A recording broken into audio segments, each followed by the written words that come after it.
This is Lewis Hart for Boxing Social in association with Empire Fight Store and William Hill. Just got suddenly very, very loud, but I'm delighted today to be joined with Zak Chelli. It's Eid today, but how are we, mate? How's things been? I'm very well, thank you. Eid Mabruk to everyone out there celebrating. Yeah, had a good prayer in the mosque this morning for Eid prayer. Feel great, so yeah. Not too much celebrations because it is fight week for you. Another change in opponent, more frustration, but back out there, it must be just sort of at this point, must be just blessed to sort of be out there and be back in the ring. Well, I'll be celebrating on Saturday, but yeah, just working out hard. Can't wait for Saturday. Change of opponent, different Mark, same story.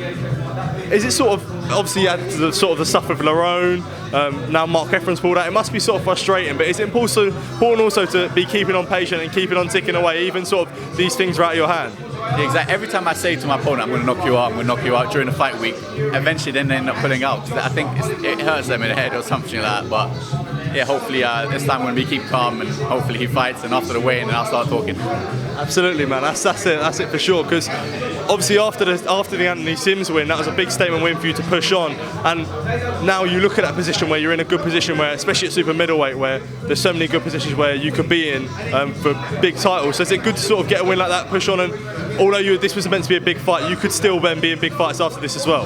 Yeah, this was meant to be for like a British title, but then again, Mark Jeffers is unbeaten, 15 fights, 15 wins. So me beating him, and God, inshallah, I'll be stopping him as well. Be another big statement and hopefully put me even further. And how important is it a testament to you? Because one thing that people always say about you is that you'll fight anyone at anywhere. And that mentality that you bring along with yourself, how important is that for you to sort of carry along that with yourself? It's 100%. If I believe I'm the best, I got to prove I'm the best, and I got to fight anyone. So that's why I say I'll fight anyone, anywhere, anytime. And I've taken this fight. He's had 2 weeks' notice. Well, same here. I didn't know it'd be him in 2 weeks, but he's been training for a fight anyway. But I've had many offers from people messaging me, I'll fight you, but they've only got like 4 fights, 4 wins. When I say I'll fight anyone like top 20 in the world. I want top level fighters, not just random people I can spot. Is it important though at times to sort of stick to the importance of what you know, because like you said, you've only had 2 weeks. Well, you've had a camp, but you've only had 2 weeks to get to a new opponent. Like, how do you even deal with that? Dealing with a potential different style when changing training, where you're training for one specific person and then it all changes all of a sudden. I believe I can adapt easily. Like, I've got plan A to Z, so I can adapt easily with any opponent. Whatever he brings in the ring, I can change. And it's always the case, really. Even if you watch someone's fight, they're going to be different when you fight them in the ring.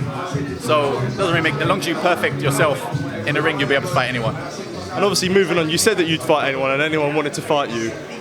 You can talk about sort of the Rome fight, which would have been a massive fight, and there's a big narrative for that now. Is there always a bit hesitant and a bit of worry sort of after everything that happened of him pulling out on the fight week? Is there sort of hesitant taking that fight again? Like post-traumatic disorder ever since the Lerone fight. Like, people, I get worried, are they going to pull out? Like, even this fight here, I'm worried he might pull out. That's why I'm trying to keep quiet and not be like, I'm going to knock you out, I'm going to beat him. I'm like, oh, thank you for coming, I appreciate it. And once we get in the ring, I'll start, but it is there. I get a bit nervous that they're going to pull out. Definitely, because I was going to say, if it happens to you so much, you think sort of every time where you sort of, the bad luck, it must be so frustrating, but it must be important to sort of believe in yourself and know that you're going to get bumps in the road in a way. I guess so, and I believe Allah is the best of planners, and God has the best plan for me. This is the plan, and I guess it all works out in the end. Zak, thank you for your time, I really appreciate it, and all the best for Saturday, mate.